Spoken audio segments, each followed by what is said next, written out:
정봉주의 정치쇼. 안녕하세요. 75분의 1의 사나이 마성의 중독성 대체 불가 정봉주의 정치쇼 정봉주입니다. 지금 이 시각 여러분이 가장 많이 찾아본 실시간 검색어 체크해봅니다. 초미세먼지, 수도권 초미세먼지 주의보, 마스크 착용 필수, 삼지연 관현악단 140명의 관현악단, 어우 대규모죠. 북한의 심지연 관현악단이 서울과 강릉서 공연하기로 했다. 자, 설 기차 예매 시작했습니다. 오늘 고래일 예매 전날 서울역서 밤샌 시민들도 있다고 합니다. 첫 곡 조한 제트 앤 더 블랙허츠의 정봉주 정치쇼 1부 순서 들어가겠습니다. 하영 한겨레 21 기자 자리하셨습니다. 예, 안녕하세요. 한겨레 21 하영 기자입니다. 그 사드 취재는 잘 되고 있어요? 아니 다스 취재는 잘 되고 있어요? 예, 열심히는 하고 있는데 생각만큼 성과는 나오지 않고 있습니다. 예. 너무 완벽하게 한 상태에서 기사 쓰려고 그러니까 그렇죠. 요즘 검찰이 앞서가는 경우가 많이 있어가지고요. 예. 다만 뭐 공익적인 차원에서는 검찰이 앞서가는 게 꼭 나쁜 건 아닙니다. 원래 그게 좋죠. 예. 검찰이 기자 뒤를 쫓아가는 건 옳지 않죠. 지난 정부에서는 사실은 한겨레나 뭐 경향신문, JTBC 다 마찬가지인데요. 먼저 이렇게 치고 나가면 검찰이나 아니면 사정기관에서 따라오는 형국들이 많았는데 요즘은 그때도 사실 흘려갖고 먼저 가는 척 했었던 거죠. 뭐 그런 일부 그런 보도도 있었고요. 지금은 검찰에서 또 공수처도 있고요. 본인들의 입장에 또 반영이 된 부분들도 있죠. 입장이. 그래서도 하고 있어서 다스는 성과가 나올 것 같습니다. 조금 이따 다스 관련된 소식도 말씀을 드릴 텐데요. 다스부터 할까요? 네. 김성우 사장이라고, 김성우 전 다스 사장입니다. 예, 현대건설 출신이죠. 현대건설 출신입니다. 그 말씀도 드리려고 했는데 워낙 전문가시니까 제가 드릴 말씀이 없네요. 김성우 전 다스 사장이 검찰에서 주 다스, 옛날 이름도 알려지기 시작했습니다. 대부기공입니다. 대부기공이죠. 다스의 설립과 관련돼서 이명박 전 대통령에게 보고를 하고 이후 지시도 받았다고 진술한 것으로 확인이 됐습니다. 심경의 변화를 일으켰다 그러죠? 심경의 변화를 일으켰습니다. 이게 자수서를 내기도 했는데요. 자수서. 예, 자수서입니다. 말하자면 자수했다는 얘기입니다. 그렇죠. 예.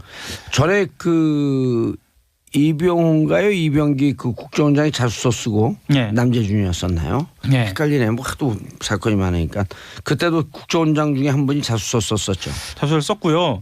지금 이현수 기조실장이라고 이름이 나오다 쏙 들어갔는데 특활비 관련돼서 진술을 했던 이현수 기조실장 같은 경우에는 뭐 자수 정도가 아니고요. 그 이것과 관련돼서 검찰에 진술을 하고 특활비 국면에서는 아주 큰 역할을 했죠. 그렇죠. 그 박근혜 정부 시절에 한 4년 정도 했었나요? 그렇죠. 그 국정기조실장 실제로 국정원의 2인자. 예, 그렇죠. 예. 그리고 이분은 국정원 출신 아니에요. 이현수 기조실장은. 그러니까 가장 낮은 직급부터. 예, 시작해서 국정원 아주 샅샅이 잘 알죠. 그러니까 이분 입장에서는 좀 화가 나는 거예요. 그럴 수도 있습니다. 국정원장은 정무직으로 해갖고 정치인들이 왔다 갔다 하면서 결국은 똥바지 다 자기들 뒤집어 쓴 건데 그렇죠. 왜 우리들 치냐 이런 심정이 있었던 거죠. 예, 본인 생각에는 아마 나는 심부름을 시켜서 이거는 아닌데 싶은데 시켜서 이렇게 진술을 한 것으로 알려져 있는데 이현수 실장이 이 얘기까지 해야 돼요. 어떤 얘기요? MB 정부의 그 이게 박근혜 정부에서 시작한 게 아니고 MB 정부 때부터 왔던 관행이었다.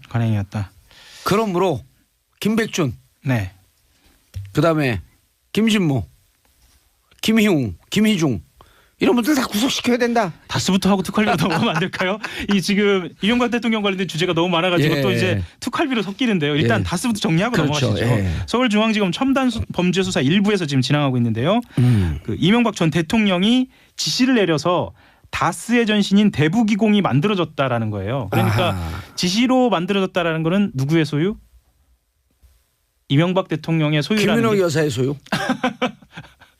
왜냐하면 집에서 동의를 받았고 그 돈은 김민옥 여사한테 나오지 않았을까요? 맞습니다. 반드시 동의는 받아야죠. 그럼요. 실질적인 권한은 가정 안에 있으니까요. 그래서 저희가 이런 얘기 했었잖아요. 김성우 사장이 여직원 누구죠? 그 무슨 격리 여직원. 예, 격리 여직원이 120억 횡령을 했는데 그렇죠. 예. 김성우의 인감도장이 없으면 안 된다. 안 된다. 예. 그럼 김성우가 인감도장을 주는 순간 둘은 이미 공범이 됐기 때문에 예. 10년 이상 무기징역까지 그 횡령 돈이 크니까. 횡령 범죄는 엄청납니다. 예, 10년 이상 무기징역까지 예. 형을 살 수밖에 없으니 김성우는 빠져나가야 누군가의 돼요. 지시로 이걸 했습니다라고 얘기할 수밖에 없는 상황이 올 것이다라고 2주 전에 우리가 얘기했잖아요. 얘기를 했죠. 예.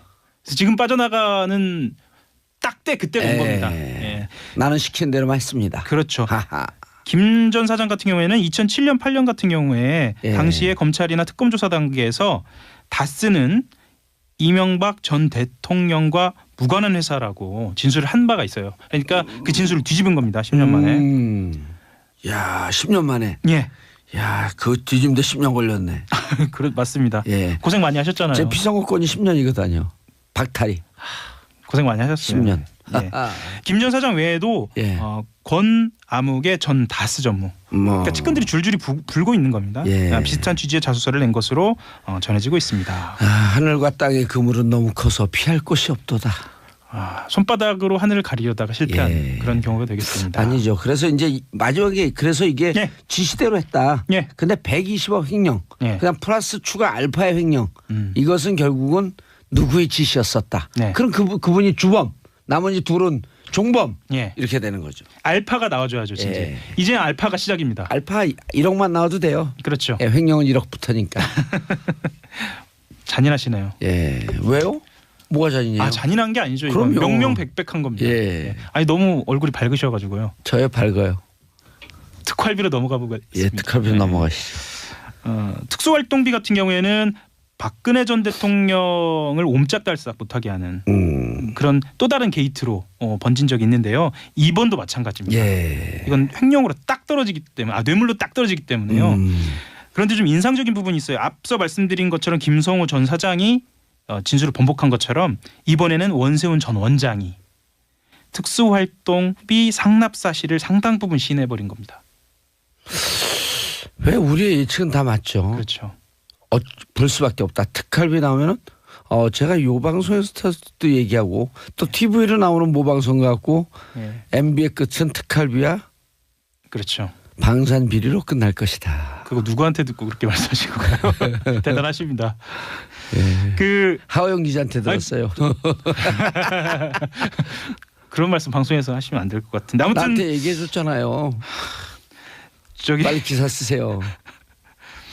그 원세훈 전 원장 방송 사고 납니다. 자꾸 예. 이렇게 당황하게 하지 마세요. 그 원세훈 전 원장 같은 경우에는요. 예. 그 국정원 자금 불법 해외 송금 의혹 관련돼서는 혐의를 대부분 인정하지 않았습니다. 예. 왜 그러냐면 재산 국외 도피가 크잖아요. 국외 도피도 크고 본인이 관련이 많이 돼 있어요. 본인이 관련이 많이 돼 있고 국고 손실 재산 국외 도피. 엄청 크죠. 와우. 지금까지 원세훈 전 원장이 교도소에서 보낸 시간보다 예. 앞으로 보낼 시간이 더 클 수도 있어요. 그러면 재산 국외 도피. 우리 밖에 지금 그 양언니 와 계시거든요. 네네. 형량은 양언니보다 내가 더 잘 알아요. 그런가요? 그럼요. 실전 경험이니까요. 그럼요. 우리 형량에 관심 높아요. 예. 그러던 원 전 원장이 청와대 상납 의혹에 대해서는 매우 구체적으로 이야기를 한 겁니다. 예. 이건 아까 말씀드렸지만 본인의 부담을 좀 덜기 위한 일종의 고유주책이 아닌가 이런 생각이 좀 듭니다. 자, 상납비 관련해서는 지금 그 특활비, 예. 특활비 상납비 관련해서 나온 사람 이름 얘기하면 지금까지 원세훈 나왔죠. 김백준 총무비서관 나왔죠. 총무기획관 나왔죠. 총무기획관 나왔고 그다음에 김진모 전 민정비서관 나왔습니다. 김진모 전 민정 2비서관 나왔죠. 네. 김희중 제1부속실장 나왔죠. 그렇죠. 그러면 2명 더 나와야 되네요.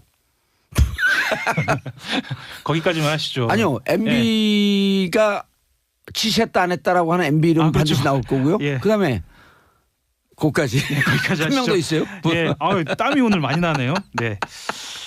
예. 그래서 예. 지금 턱밑까지 왔다. 정말. 이제는 턱밑 아니고 예, 코끝 코끝까지. 인중을 겨냥하고 있다. 임준까지 왔다. 예. 그럼 임준까지 왔으면은 숨쉬기도 좀 어려운 상태네요. 그렇죠. 바짝바짝 조여지고 있는 상태인 것 제가 같습니다. 정치하는 사람들한테 한마디 드리겠는데요. 돈 먹지 마세요. 결국 걸립니다.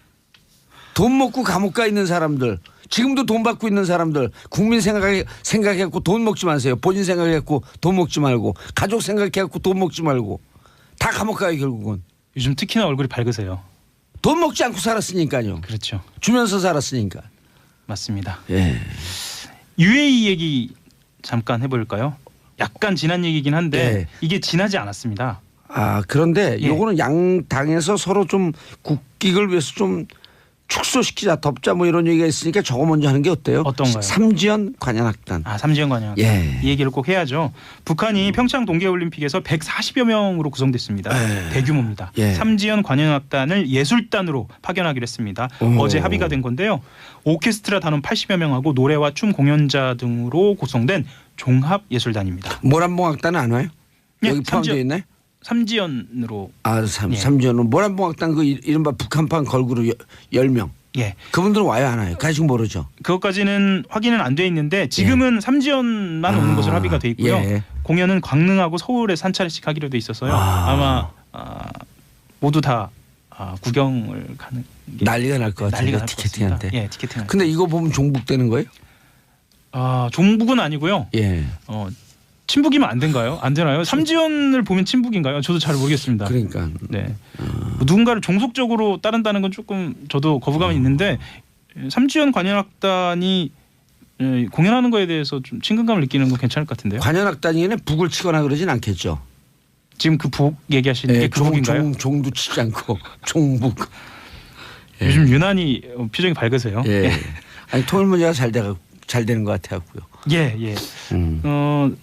삼지연 관현악단 같은 경우는 육로 이동 방식인데요. 이동 방식 같은 경우는 좀 인상적인 게 일단 판문점을 경유해서 넘어와서 서울에서 강릉까지 KTX로 이동한다. 이것도 좀 인상적입니다. 그런데 삼지연 관현악단이 지금 그 제재 대상 아닌가요?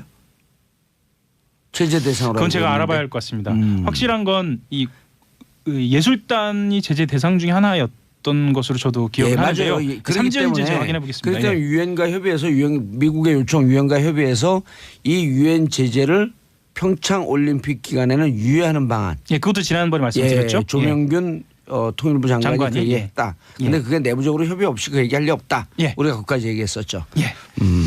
삼지연 관현악단 말씀을 드렸으니까요. 남북 단일팀 얘기도 좀 드려야 할 것 같은데요.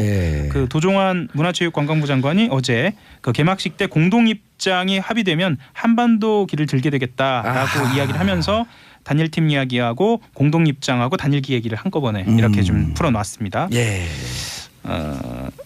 실제로 역대 동학의 올림픽 역사에서 개최국 국기가 개폐막식에 등장하지 않은 경우는 없었는데요. 그것보다도 대의적인 측면에서 그리고 올림픽의 흥행 측면에서도 단일기가 등장한다는 것은 또 다른 구경거리가 될 것 같습니다. 그렇다. 어쨌든 이 평화 올림픽이 남북 관계 개선, 북미 간의 관계 개선, 한반도 평화의 분위기를 조성하고 북이 더 이상 핵실험, 미사일 실험을 하지 않을 그럼 분위기를 조성하는데 아주 결정적인 역할을 하는 겁니다. 그러면 뭐 이게 앞으로 손 잡고 악수하고 있다가 뒤로 칼을 겨누면 그거는 또 배신이죠, 배신. 배신이기도 하고요. 그런데 이 얘기는 저도 좀 드리고 싶은데 그런 꼼수가 숨어 있다라고 이야기하는 분들이 있는데 꼼수가 숨어 있다라는 것 자체를 우리가 알고 있잖아요. 그리고 꼼수가 숨어 이미 있으면 알고 있어요. 꼼수를 안 하게끔 하면 되죠. 제가 그 인제대 김해 있는 인제대 통일학부 박사과정아니에요. 근데 거기 이제 김연철 교수도 계시고 진유관 교수도 계신데 진유관 교수가 이런 얘기를 하더라고요. 북이 모든 정치 일정을 2017년 12월 대선이 12월에 있을 거로 예상하고 거기에 맞춰놓은 것 같다. 이미. 이미. 근데 이게 대선이 우리나라가 틀어진 거 아니에요? 그렇죠. 촛불혁명으로. 그러니까 12월까지는 미사일 발사 전임 정권에서 다 끝내고 새로운 정권이 오게 되면 1월서부터 평화 공세를 하려고 준비를 하고 있었던 건데 느닷없이 촛불혁명이라는데 일정을 조정할 수도 없고 그래서 서둘러서 미사일 실험, 핵실험을 지난해 다 끝낸 것 같다. 그게 설득력이 있는 게 미사일 실험 같은 경우에는 1, 2개월 준비해서 안 되거든요. 안 되는 거죠. 장기적인 정치 플랜이 있어야죠. 그렇습니다. 정치 플랜도 그렇고 기술적인 측면에서도 마찬가지입니다. 그게 동시에 진행되지 않으면 지난번 말씀드렸던 기계적 일정표와 정치적 일정표가 동시에 진행이 되지 않으면 안 되기 때문에 지금 말씀하신 부분도 굉장히 설득력이 있는 것으로 저도 보입니다. 그거를 통일 전문 북한 문제 전문가 중에 유일하게 진유관 교수만 그 얘기를 하더라고요. 그분이 지도교수라는 말씀이시죠 지금? 그렇죠. 아니 전 지도교수가 여러 명이 제가 찍는 대로 지도교수예요. 김현철 교수도 지도교수, 진희관 교수도 지도교수. 자, 자, 이 얘기 꼭 단일팀, 이 얘기 꼭 드리고 싶은데 시간이 얼마 남지 않은 것 같아서 판사 블랙리스트 얘기 좀 드리면 안 되나요? 하셔야 돼요. 예, 이게 의외로 보도에서 많이 나오고 있지 않은 것 같아서 이 얘기 꼭 드리고 싶은데요. 예. 양승태 대법원장 시절에 법원 행정처가 판사들의 성향과 동향을 파악한 것으로 보이는 이른바 판사 블랙리스트 의혹을 조사 중입니다. 현재. 그런데 그 조사 중인 대법원 추가조사위원회에서 관련 문건들이 다수 확보된 겁니다. 그 컴퓨터를 지워버렸다 그러더니 그 컴퓨터에서 나왔나 보죠. 나온 겁니다. 그러니까 문건 가운데 일부를 작성한 전직 행정처 심의관 판사 한 사람이 추가위 조사에서 행정처 고위 관계자의 지시에 따라서 문서를 만들었다라고 얘기했습니다. 고위 관계자라는 말이 언론에서 등장하면 이렇게 보시면 되거든요. 고위 관계, 그냥 관계자가 아니라 고위 관계자라는 것은 그 조직에 있어 최고 수장 아니면 바로 그 다음. 행정처장 아니면 대법원장. 그렇게 봅니다. 예, 알겠습니다. 네. 하영 기자, 이제 그 양승태 대법원장도 그 포토라인에 쓰겠네요. 인사하시고요. 예, 한겨레 21 하호영 기자였습니다. 감사합니다. 예, 저는 광고 듣고 2부 언니 뉴스로